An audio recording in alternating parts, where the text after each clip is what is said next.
Okay, something a little different today while we enter the final segment of the Madden year, gameplay. So I know a lot of you have been asking for this, throughout the months and the years, but I think we'll finally get around to doing it here, especially since we all know so much about the game at this point. It's kind of hard to surface new concepts, tips that you all haven't already used yourself. So I might end up doing more gameplays as we wind this year down. We'll see. I don't know.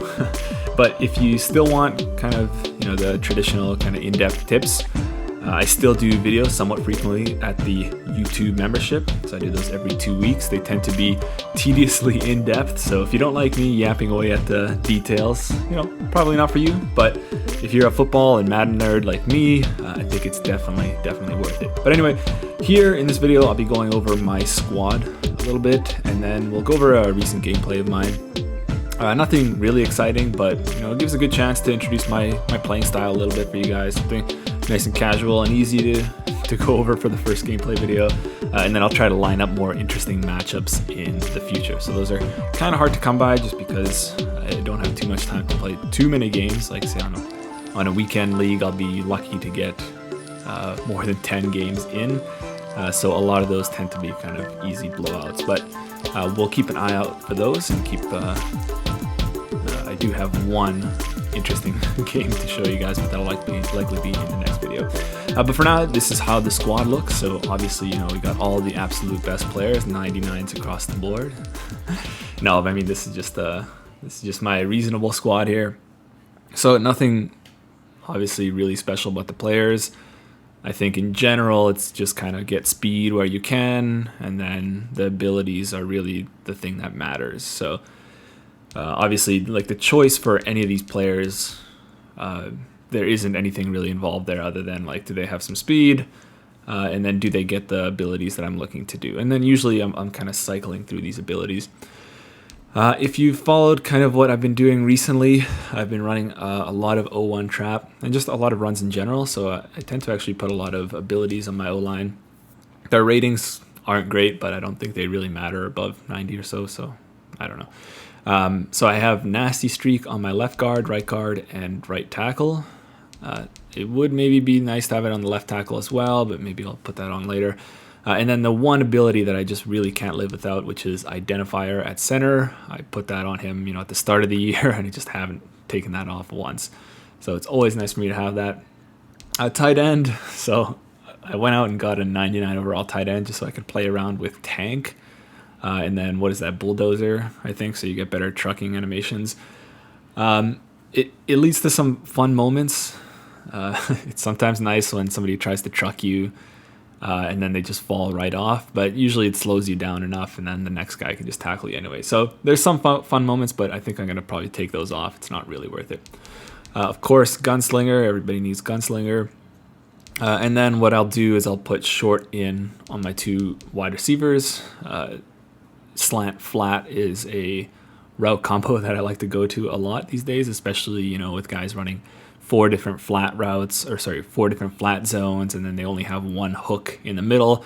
It's easy to just throw slants all day and just pick up chunk yard after chunk yard. So I'll usually, I think this is pretty set in terms of what I want to do, except the tight end I'll probably change.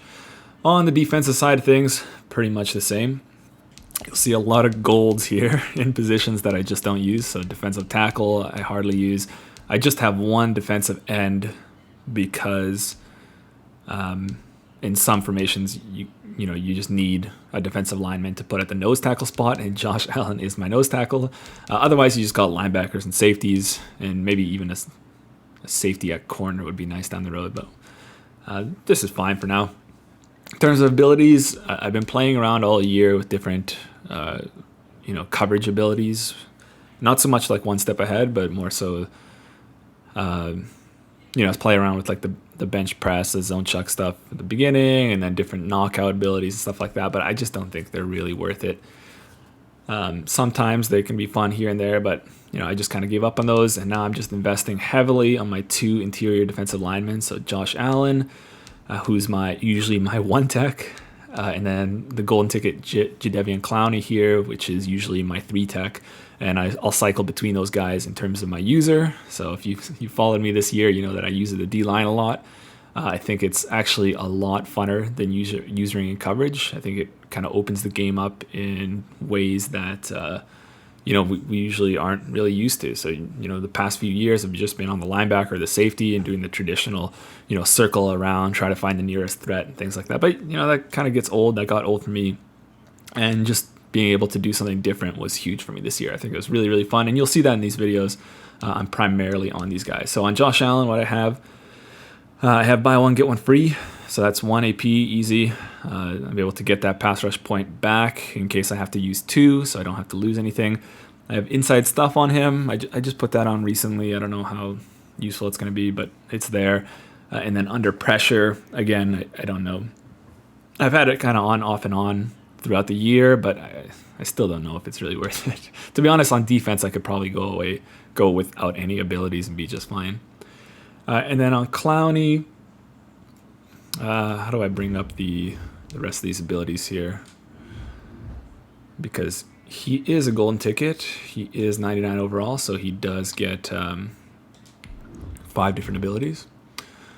So I have El Toro. So this is huge since he is my 3-tech. He gets a lot of single teams. So I'll switch on to him on a key 3rd down or 4th down and get that El Toro animations really, really quick, and usually results in a sack or a forced pass that ends up getting tipped or picked or something like that.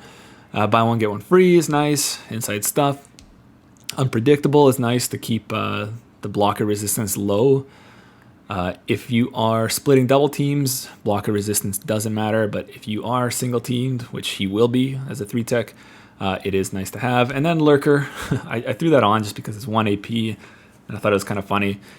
Particularly, like I'll sometimes go on him and then I'll peel off and be like a rat in the hole in the coverage, but I haven't been able to make the most of it yet. We'll see if I keep that down the road. But yeah, that's the offense and that's the defense. Special teams, we got our team captain right here, Cameron Johnston, 77 overall. He's been with me from the start, and I don't plan to change him out. Otherwise, the only thing that's going to be interesting to you guys is the team strategy. So on offense right now, I'm on Philadelphia Eagles. I've been kind of hopping between a bunch of these similar playbooks. So Eagles, Browns, I just did an ebook through Huddle GG, really, really nice. Panthers, you guys know I did an ebook earlier, and then also Spread. So I've been kind of hopping between those 4 because they have a lot of similar concepts, but each one offers something a little bit different, and then I'll be having fun with one, and then I'll just like, oh yeah, there's that other thing I like to run, and then I just keep switching, and it's just a kind of a never-ending cycle, but it is what it is. And then on defense, I think this is the best possible one for me. So this has Dime 236, which is my base. It has 335 odd, which is nice for pass rush on 3rd and 4th down. It has 335 wide, which is obviously really nice, but I still haven't gotten the hang of it, but it's there. I'm trying to add that in. And then it has 3-4 under and 3-4 over, which are closer to 4-3. Like I can't get those nice nickel and dime sets with 4-3 normal, but 3-4 over is the next closest thing. So not bad. But anyway, that's the squad here, and we'll get into the gameplay.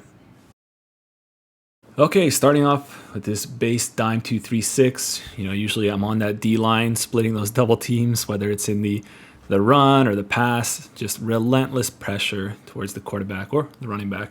And then on coverage, I don't do anything too special. I mix it up a little bit between match quarters and that cover 4 cross setup that I showed earlier. But I keep it somewhat simple there, just so I can be a little bit more multiple in terms of what I would do up front. So I can throw different types of pressures and different types of things that I do with my user to mess up the passing or the running game. So right here, I do a number of nice things in terms of splitting double teams, using the El Toro. I think I run a couple stunts later on. This one I like particularly. I can take the running back out, force him to block that first guy that wins, and then scrape around with the end and clean up for that sack. So that's really, really nice. In this drive was kind of weird. I ended up getting stuck in some weird ways on the O-line. I think a number of times here as well. I think there's 2 or 3 different times, and then you see guys just running free because they have so much time. But, usually it doesn't really work out here. Get him again with the El Toro. Big sack. Don't allow them to get those easy touchdowns. Really make them fight down here when they get to the red zone, goal line area. Again, here I tried a little stun action. He goes into the contain, throws a horrible ball, and Simmons able to pick that up and take that to the house. So nice little way to start. Not the best player in the world, but he's okay. He has some gun bunch and things like that. So it's good. It's always good to start off with a little bit of a score on defense, so it puts a little bit less pressure on the offense. Right here, I go into coverage with Allen, do some crazy stuff, try to pick the ball off, but he drops it despite his catch rating being pretty good. But anyway, right here, a little simulated pressure, get that looping pressure free off the edge. Don't allow him to throw any quick balls over, get the strip sack, and we get the ball in the red zone. So pretty nice, 7-0. We got the ball here, running 0-1 trap as we do. Don't get into the end zone here, but I actually like getting around here because I love trying out this Philly special, or at least the fake Philly special off of that. In this case, I don't know what I was doing. I kind of cut it back into traffic, but that's okay. If I don't get it, I usually go to this RPO read bubble. This guy's almost always open, and I can just walk to the end zone. Easy 7 points, and now we're 14-0, and he gets the ball again.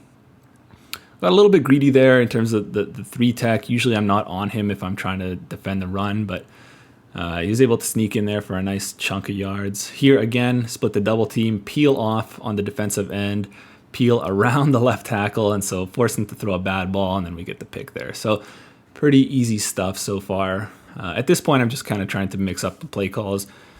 I think in these videos, I'm a little bit, I kind of go to these plays that I like, but in the future, I'll try to, mix it up a little bit so it's not too boring. But you'll see a lot of this kind of RPO trap type offense with very few actual run plays. This wide trap is just so good. Right here, we go into this RPO wide pop. Don't have the look, but I do have the handoff there and just take my 5 yards. This is one of the few pass concepts that I'll run. This trail route's a little bit sharp, so even at 6 yards, you can't actually get into the end zone. But that's okay. We go back to the RPO read bubble. Again, the guy plays the run, even with kind of a poor animation there. We're able to just walk into the end zone. So we're able to, get that score right at the end of the half, and then get the ball again.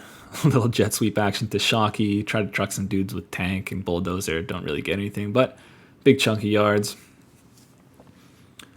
More RPO action. I feel like, the more I play this 3-3-5 wide, it's really not a great defense. I think it has almost no pass rush. You can do so much with it in terms of gap scheme runs and RPOs and things like that. It's just so easy to move the ball against. I think a lot of the stuff you're seeing now with like the 4-down pinched big nickel and stuff like that is much harder because this 3-3-5 wide is just so easy to. You can just do whatever you want against it. Right here, I'm just doing different screens, different RPOs, and they're all kind of hitting. This guy's not the greatest guy, so he doesn't really have the adjustments. But anyway, here you'll see how bad I am at just the regular passing game. He had circle there wide open for a touchdown, but I just totally missed it. So we go back to what I do best, which is run the ball, run RPOs. Don't get quite into the end zone, but we're able to run this. This is a fake Philly special again, and this time we're able to sneak in there for 28-0. So, at this point, I think he's kind of had enough. He's going to throw up a prayer, and it's going to be a pick. Again, just adding the relentless pressure, having the nice cover 4 defense behind that. And that's pretty much that. Actually, I didn't have great pressure there anyway. He threw it up. The guy didn't get behind my safety, and there we are for the pick. He quits, and that's it for this one. All right, game number 2. I think I actually played this guy twice. So the matchup was so nice, they let us play twice, but I think they both were pretty favorable for me. Again, I'm usually going to start off with this 0-1 trap stuff, take kind of a poor bounce there, and I don't get anything out of it. But we have a number of nice plays out of this wing flex formation in Eagles, all based obviously off the 0-1 trap, but you got a couple of decent passing plays off that as well. But I think these videos don't really showcase that too well. Most of my stuff that I do well here is out of spread Horrible pass. I don't even know why I threw that.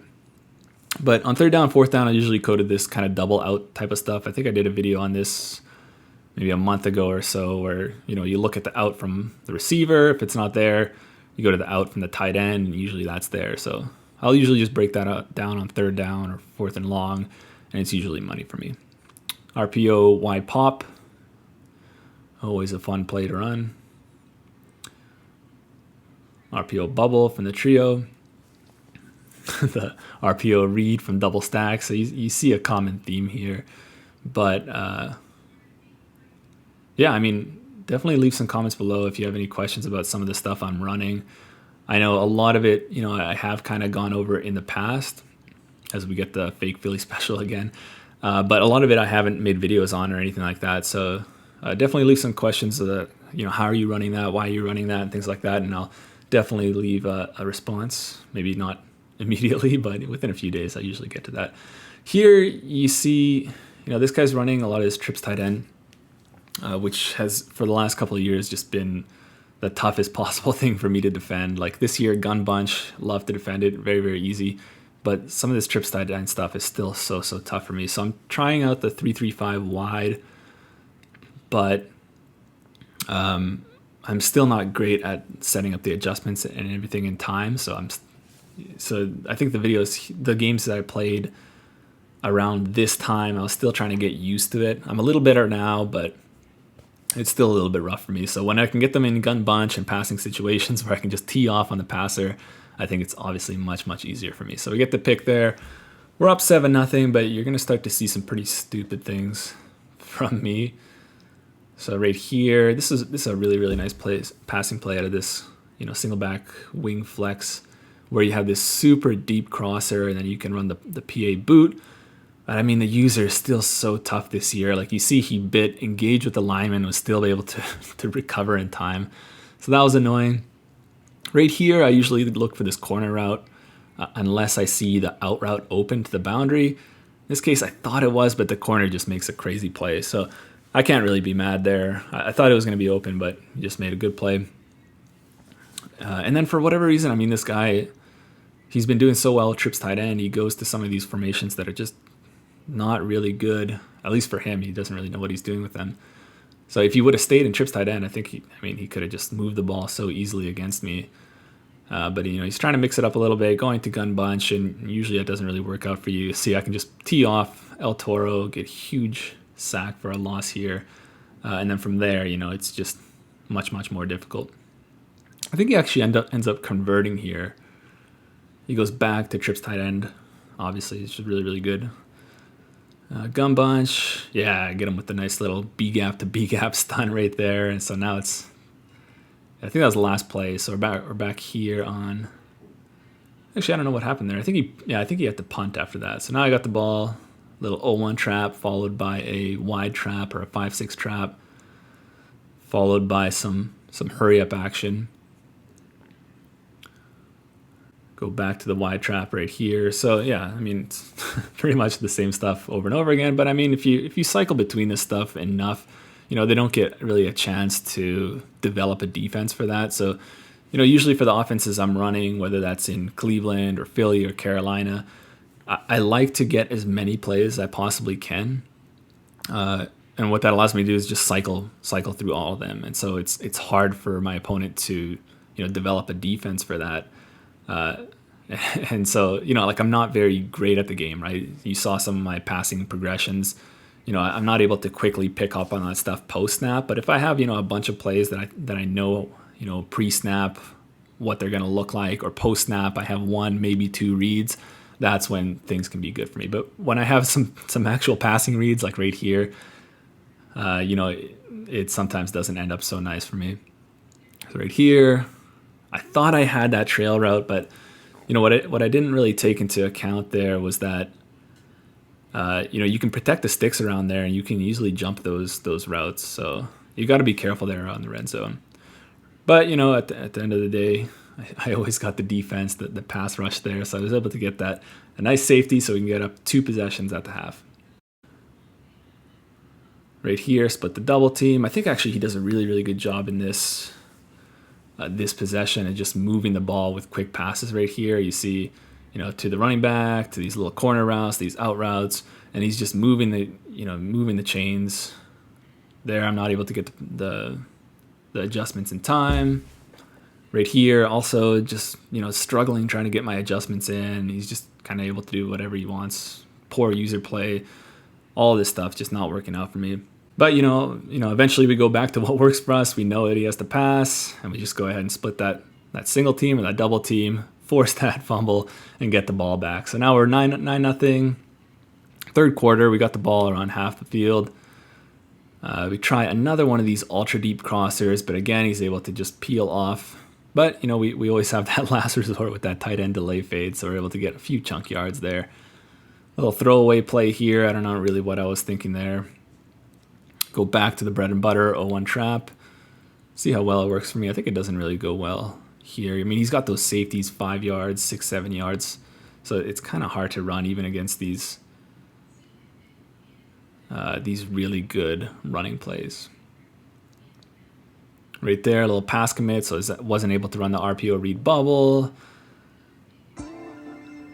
Right here, I suspect cover 2 on the left, so I try to hit that money shot down the sideline.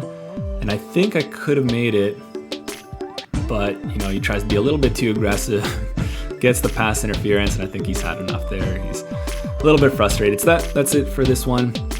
Let me know if you want more videos like this. I definitely have a lot of time towards the end of this Madden year, and we'll see you guys in the next one.